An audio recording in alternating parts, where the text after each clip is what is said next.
Welcome to the Casual Author Podcast. I'm Dan, sci-fi and fantasy author. Like you, I've got a lot on my plate. What with many children, a full-time job, a homestead, and loads of other responsibilities. I'm here to bring you inspiration, positivity, and community around having a busy life and still wanting to chase that author dream, even if you have to take a casual approach.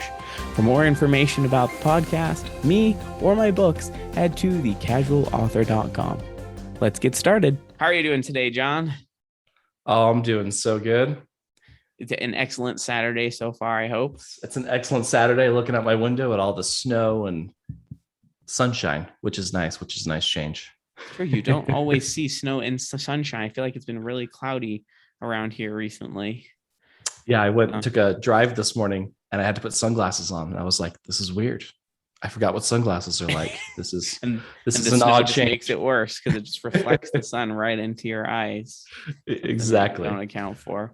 But for those of you listening, John and I actually live very close to each other. We discovered this only recently in the past few weeks, that we are within 5 minutes of each other. So it's kind of fun. We've been able to meet in person and talk author stuff. But I'm very excited to have John today for a number of reasons. I'm hoping to have an excellent discussion about writing in series and just like how quality of life can be improved through writing, which we'll get into in just a minute. But I want to start by asking you, John, where are you in your author career? Tell us a little bit, like how long you've been in publishing, how has your journey been so far? Oh, my journey's been a long and utterly fascinating one. I started writing. I started writing after I finished my master's in accounting, not in writing, but in accounting. Mm-hmm. And I was like, oh, I'm going to have some free time. I'm not in school anymore. So I was like, I'm going to start writing a book. And that first book was absolutely terrible. So it's half done and will never get finished. And that was all the way back in 2015. Wow. And a year later, I was like, I really like this. I think I'm going to try and do this full time. And 5 years later, here I am still trying to do it full time. I've written my first full series, The Sun and the Raven. And the first book of my next series comes out next week on January 17th, The Final Heir. So that's where I am. I still work full time as an accountant to both pay the bills and subsidize my writing addiction. So I hope to be having that writing addiction pay for itself in the next few years before hopefully having it pay the bills. I love that. And that's, it sounds like we're in similar-ish spots, though. I think I started writing my first book only in end of 2018, probably even, and I ended up publishing in 2020. So you've been in the game a little bit longer than me, but I totally agree with the goal of having it pay for itself eventually first before you actually get to the point where you're making any type of income from it. But I have started your book and I've enjoyed it so far. We won't talk too much about the book itself, but you should read John's books. I imagine they're excellent if you're into fantasy. They're fantasy, right? All of them these are. Yeah, I pretty much write exclusively in fantasy. I could branch out to sci-fi someday because I do enjoy good sci-fi. But I just love fantasy. Yeah, check out jonmonson.com. That's where you can find my books. There you go. And it's great that you have a website. Sometimes people don't, and that's fine. Every author has their own preferences when getting their books out there. But I wanted to talk to you since you have experience in writing series. I mean, you've already written and published one. It sounds like you've written at least the drafts of your second series. But so first of all, why did you choose to write in series versus standalone books? And second of all, what are some of the advantages of writing books in series? So I guess I looked at some of the pros and cons, and obviously there is that financial aspect of you spend a lot of money and time to find readers for that first book, and then they hopefully read books 2 and 3. Mm-hmm. There's a chance, obviously, if you have a bunch of standalone books that someone reads it and then they might go on to the next one. But I feel like without that, I mean, not necessarily a cliffhanger, but without the suspense of what's going to happen to these characters in this world, I feel like they're less, they're just more likely to jump to that next book. And Mm-hmm. so dollar for dollar, if you're spending money to get people to buy that first book, I think they're more likely to move on to your second and third and fourth, however many books you do in that series, than they are to jump to a different series. And then from a creative standpoint, I really enjoy really getting to know the characters and really getting to know the world. I feel like by the time I finish writing one book, I still don't feel like I quite understand the characters in the world. Mm-hmm. And that's why I take the approach of I obviously can't say I always do this because I've only written one full series so far, but I was just starting out and I felt, hey, I finished the first book. It was a rough draft and I was like, this is pretty good. I feel like I have a lot more room to grow as an author before I want to publish. So I wrote the rough drafts for books 2 and 3. And they ended up being 130,000 words and the rough drafts were 60 to 70,000 words. So these are fairly rough. But they really helped me, one, to grow as an author, and to, the more words you write, the better you get, hopefully. And so I feel like I grew a lot as an author as I wrote books 2 and 3 in rough draft form. And then I feel like I got to know the characters and the world and the magic and really where I really wanted it to go, which was awesome because it made me I made several changes to book 1 to help set up things that happen in books 2 and 3. And to make, to foreshadow and to make sure that they would work. Because I'm terrified of being bound in book 3 by something I said in book 1 and not being able to do something that feels awesome because I said something that's totally contrary in book 1 5 years ago when I was writing. Does that make sense? So that's kind totally, of my thought of writing a series. I mean, so I'm actually in the throng of writing book 3 of my series. And we don't have to dwell on this too much, but I am a discovery writer. I can't plot for the life of me, no matter how much I try. I plot in, some very small ways in my brain, but I don't tend to write that out. Now, I don't actually feel bound by book 3, although there is a little bit of, okay, now I just need to recall some of the breadcrumbs that I sometimes intentionally, sometimes unintentionally left in books 1 and 2 and just kind of gather all the pieces. So it is more work writing, a series, even if you're a plotter or a plant or not a plotter, a pantser like myself. There's just a lot of information that needs to work among the 3 different books. But I'm curious to know, have you ever considered writing a standalone? Do you think you'll ever delve into writing standalone books, or do you think you'll probably stick to series throughout your author career? I guess that just depends. I could definitely see myself writing a standalone book, especially one that's a standalone with series potential rather than something that has to be a series. The way I've written my first books so far, both Rise of the Forgotten Sun and The Final Heir, they both need to be a series, right? I leave plenty of unanswered questions. I can definitely see myself writing a book that is standalone, and then if I want to, I could go back and do more. Because by the time I got to book 3 of The Son and the Raven, I was done. I was so done with that series. I was ready to move on, write something else. And so I can definitely see that. Also, if I ever decide that I want to try and get something traditionally published versus indie published, I would write probably a standalone. It's so much easier to get a rookie contract with a standalone book than with a trilogy or a quartet or however many books you want it to be. That's interesting. I've actually never heard that before. So, I mean, not that I haven't delved that much into traditional publishing. I haven't done a lot of research, but that is interesting to hear that it might be a bit easier to get a contract with standalones than with a series. Yeah, I discussed it pretty in depth with my cousin, who is a traditionally published YA author. Okay. Sheena Bokweg. Go check her out. She's written some good stuff. She just said that they plan on, the way they market a series in traditional publishing is it's kind of a waterfall effect. They'll put a bunch of money into book 1, knowing that fewer and fewer people are going to read books 2 and 3. So they have to put that much bigger of an investment into book 1 than they would in a standalone series. Yeah, at least sense. That's what my source tells me. So obviously I'm not in traditional publishing. Well, and it probably depends on traditional publishers as well. There's probably some variability depending on who you go to, but that is still yeah, exactly. And if you're like a big name already, you can get a series. It's just if they're going to take a risk on a newbie that they like your book, but they don't know how you're going to actually do. You know, if you're a seasoned veteran author who's even like a mid-listing author, I'm sure they would publish whatever you write. So yeah, that's fair. That's fair.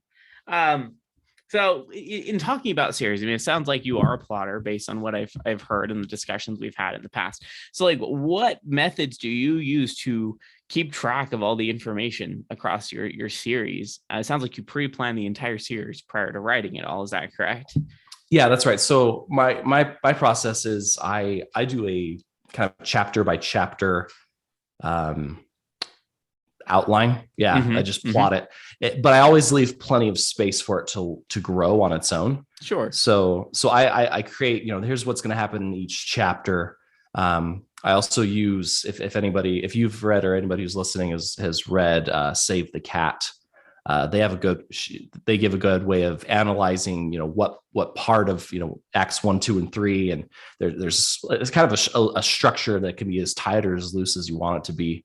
And so I analyze it within that structure and make sure that my plot is just in line with what a good story plot should be. And then I always let it grow from there as I'm writing it. So when I plotted out the Rise of the Forgotten Son the first time, it was 18 chapters.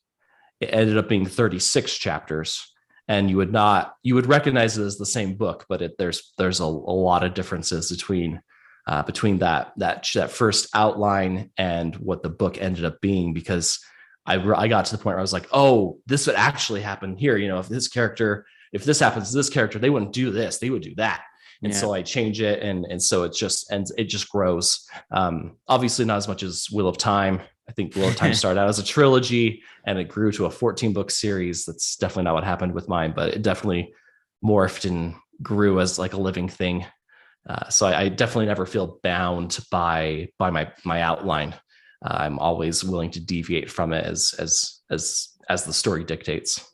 Well, and I think that's an important aspect to highlight, is that like, I think for both pantsers and plotters, regardless of what you are, maybe a combination of both, probably a majority of people are a combination of both.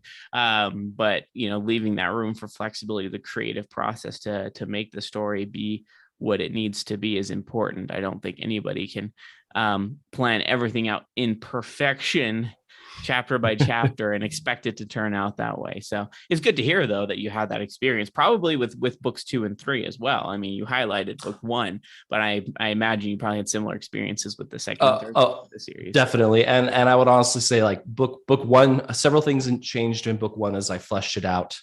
And then as I was writing, and that caused things in book 2 to change, which caused a lot of change in book 3. So I pretty much, you know, the rough draft that I wrote for book 3 was really more of a writing exercise than an actual rough draft, because so much changed. And I think you have to be okay with the idea that you're going to write a lot of stuff that's going to end up in the recycling bin, because it's just, you know, writing those words is so good for your soul. It's so good for your psyche and developing everything, even if it's not going to actually end up in the book. And so, yeah, I'm always fine completely rewriting my book if that's what needs to be done. You just need to do what you got to do to make sure that the story is maintained, I guess is the one way to say it. I'm going to jump on something that you just said, because you mentioned how writing, you know, sometimes just the process of writing, the creative outlet of writing, is good for the psyche. And I found that is the case for myself as well. I think you mentioned this earlier, in one of our other conversations. You mentioned being addicted, so to speak, to the publishing process, to the writing process. And that's a good way to describe it, at least for myself, just because there is a certain level of satisfaction and happiness that comes from writing and just creating this really cool story that's unique to yourself. So I'm curious to know, like, how long did it take you to catch that bug when you started writing, the excitement bug? Honestly, I caught it pretty quick. This was before we had kids.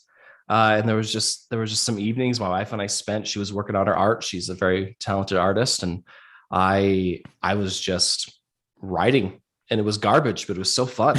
I loved writing that garbage. And for some reason, my wife listened to me read it to her out loud. And she was like, this is fun. She wasn't like, John, this is garbage. You should, find a different hobby. I'm really grateful for that she was very supportive in my early days.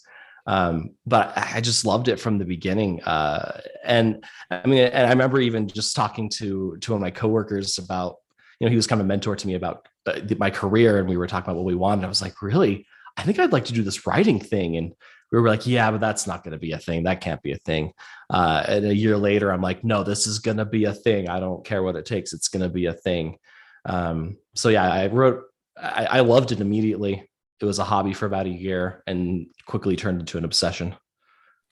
I'm in a similar place, although only recently starting to get more organized about it. But yeah, mine started out as a challenge. I've always wanted to write a book my entire life. It's been something that I've thought about ever since I was 10, 11, 12, was reading like crazy, whatever I could find, just consuming books in my free time. And, my friend just challenged me, hey, just write whatever. And whatever I wrote happened to be the prologue of the Lightbearer Chronicles. I literally just wrote whatever came to mind, random images and story of this random person, and it just turned into the Lightbearer Chronicles, coincidentally. But yeah, I think since that day, I've just written every day. It feels weird, or almost every day. No one's perfect, but it does feel weird on the days where I don't write. I'm just like, oh, like I just feel like I'm missing something, because it's just become a part of my satisfaction throughout the day. So that being said, I'm curious to know, you have kids now, you work full-time job as an accountant, which you've mentioned earlier. So, how do you balance everything? Obviously you care enough about it to make time for it, but how do you ensure that you find the time to keep writing? It's difficult. Like, as you were saying, it's you trying to write most days. I try. When things get real busy, I tend to let it slip, and I notice like the depression sneaking in, creeping in around the edges, and then I need to get back to writing at least. So what I try to do is I wake up around 6. I exercise, I eat breakfast, and I shower, and then I actually try and I get my half hour. I set a timer, put headphones on, listening to some awesome Hans Zimmer, Two Steps from Hell. I set a timer for half an hour, and that's what I get to write when things are busy. I don't check my work email first. And like my work email is not on my phone. So I just try not it's a question of really taking concrete steps to show your commitment. Right. Cause it'd be really easy for me to get up and check on my work computer and check my email and see that I've got a million things that came in before, while I was asleep. And you just got to resist that urge. Just really. So that's how I do. I focus first thing in the morning is for writing. Like I try to have a good wake up. I can't just wake up and write. That's really difficult for me.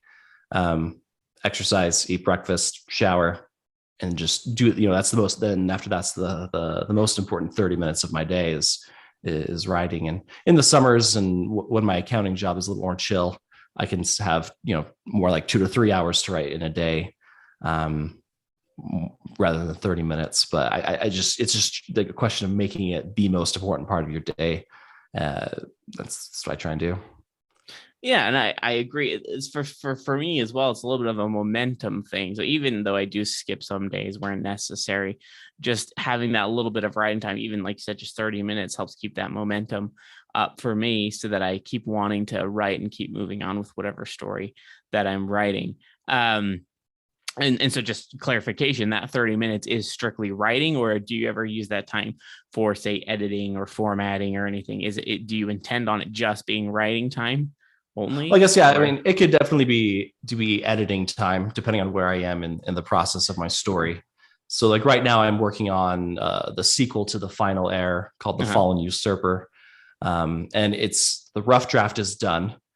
So I am fleshing out, I look at it as like the rough draft is the first coat of paint on the wall. The fleshing out is the second coat of paint. So it's all obviously a lot of writing. I take a chapter that's 5 pages and turn it into 10 pages. And there's been times where I'm tempted to use that time for marketing and social media and stuff. And sometimes that's what has to happen. I think it was 2 days this week where I have a reader magnet called Dawn of the Destroyer, which people can get by signing up for the mailing list and answer some questions that are left at the end of book 1 of the final air. And so I spent quite a bit of time formatting that, putting it on the book funnel, getting my emails on MailChimp all ready. Obviously, I prefer to not have it be those administrative and marketing type tasks. I like it to be writing, but sometimes that's just kind of what happens. You do what you got to do. You do what you got to do. It's just about prioritization and discipline, which, some days are better than others, at least for me, when it comes to being disciplined.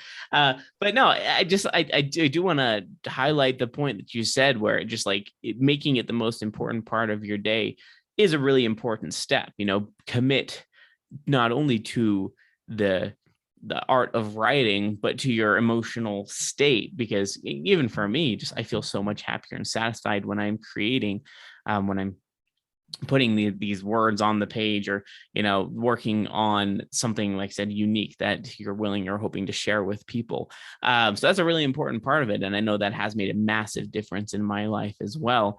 Do you see like a big difference from before you were writing to now, in terms of just like your ability to take on the problems of life? That's a really deep question, and I'm just curious to know. No, that is a deep question.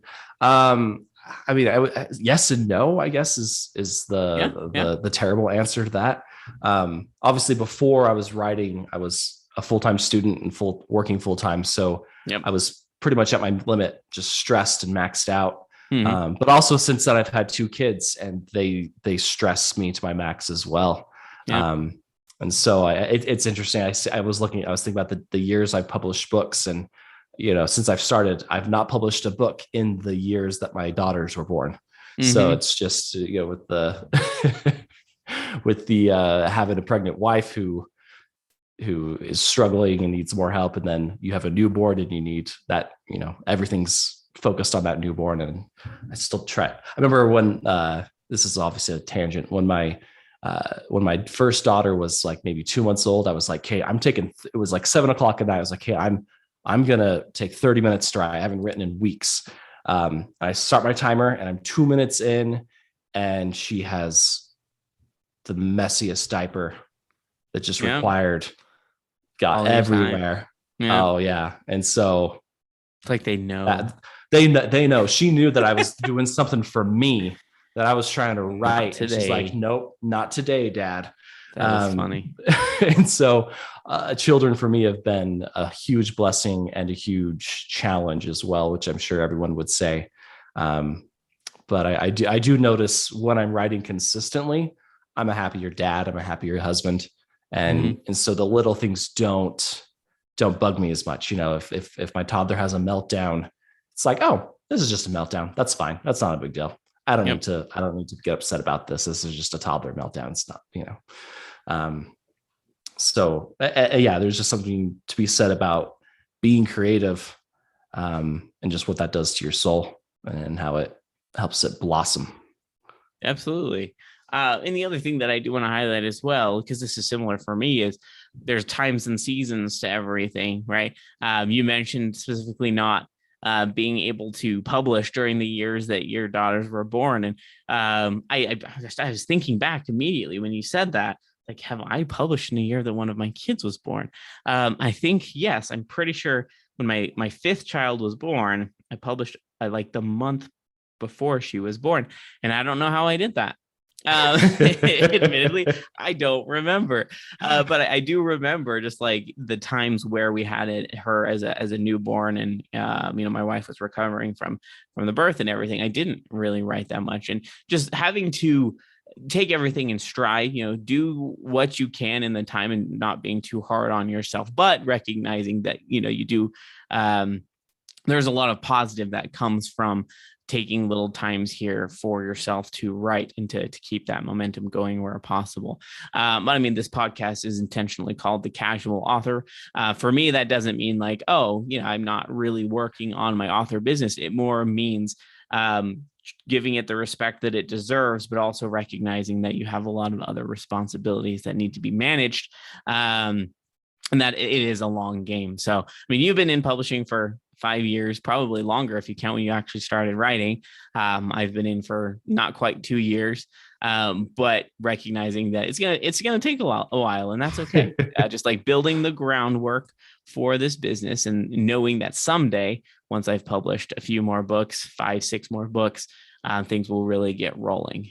So, exactly. I remember when I started, thing. when I first started, I was like, okay, probably 5 to 10 years until I'm a full-time author. Yeah. And I got 5 more years. I don't know what'll happen if I hit 10 years and I'm still not there. I'll just have to keep plugging along and forget that original timeline. Well, I mean, and that's that you just have to reevaluate, right? Though I don't suspect that you'll be there in 10 years. I think that things will start picking up for you, just based on what I've seen of the work that you've done. I mean, it is quite exciting that you have a book coming out next week. It's very timely that we're discussing these things right now, right as you're about to launch a book. So I think that's very exciting. So this is a little bit of a tricky one, because I know that some of the people that are listening are potentially aspiring writers, authors for various genres. Do you have any tips for authors who are thinking about writing, particularly in series? Do you have any tips or tricks about like the best way to get started with that and organize their thoughts? I mean, I hardly feel qualified to give tips and advice, but what I would say, with the caveat of I'm not an expert, but I always just tell people to start. If you're out there listening to this and you've wanted to write a book, there's nothing stopping you. Mm-hmm. Get Google Docs, get a computer, just start writing, and be okay with the fact that it's probably going to suck. Don't get like I said, my first book, I got 100 pages into it. It was unworkable. It was garbage. The characters were flat. The world it was just not good. And instead of looking at that and saying, oh, I guess I'm no good, it was, oh, I've got this other idea that I think is going to be really awesome. And so I took off on that. And that other idea was The Sun and the Raven, which won an award, which has 100 reviews on Amazon. I have probably lost money from publishing it, but it's out there, and it's getting, it's for an indie book like me, that's a pretty, it feels successful. So just be okay with sucking, because if you don't suck at something, you're not pushing yourself and you're not growing. Yeah. And so don't let not being good at something get in the way, because you'll eventually get better. And then if in terms of actual concrete tips, I mean, unless you already know you're a discovery writer, I would just try and plot out your book. Say, okay, here's the story that I want to happen. I think this would happen, then this would happen, then this would happen, then this would happen. Because then at least gives you like a skeleton to start patching on meat and flesh and stuff. And it's a good way to start. And then if you find that you're not a plotter and you're a pantser, adapt accordingly. But you never know, you know, until you write a book, you don't know what your style is. So plot your book, be okay with sucking. That's my biggest advice. I mean, I'm not an expert either, but I can tell that that's at least good advice, because for me, that's all it took was just getting started. So, for years I was just like, I'm not good enough to write a book. And I still don't even think that my books are like the most stellar things in the world, but they're complete and they're out there. And there's been at least 2 people that have enjoyed it. Hopefully more, but just get started. I love that piece of advice. And I think, like you said, adapting and being willing to learn is another big thing when you're coming to writing, just recognizing that with the sucking, there is always room to improve forever. Mm-hmm. Probably. Nobody ever was good. Michael Jordan, I'm sure, the first time he played basketball when he was 2 wasn't good. I know, he came out of the womb dunking basketballs. Oh crap, that was a bad analogy. Bad example. I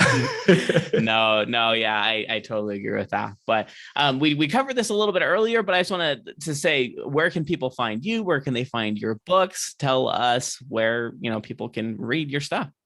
Yeah, of course. So I do publish exclusively on Amazon. I'm one of those people.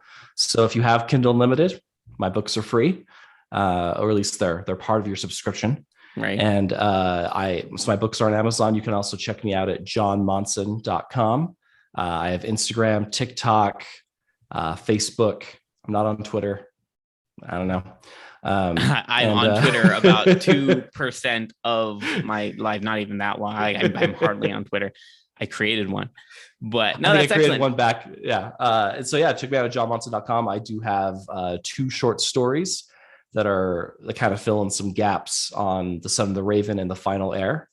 I just wrote a scene in book 2 where if you've read the reader magnet, you'll be like, oh my gosh. And if you haven't, you won't really pick it up at all. So read the reader magnets. Well, there you go. I have them, or at least the one. I haven't read it yet since I'm busy reading Rise of the Forgotten Son. And it won't make sense until you've read at least the first book. If you read it before the series, it's just a short story that doesn't have enough exposition. Yeah, exactly. I write them with the idea that you've understood the world a little bit because you've read the first book. Yeah, fair enough. Yeah. All right. Well, thank you again for your time. I hope you have an excellent weekend, and perhaps thank you so much for having me.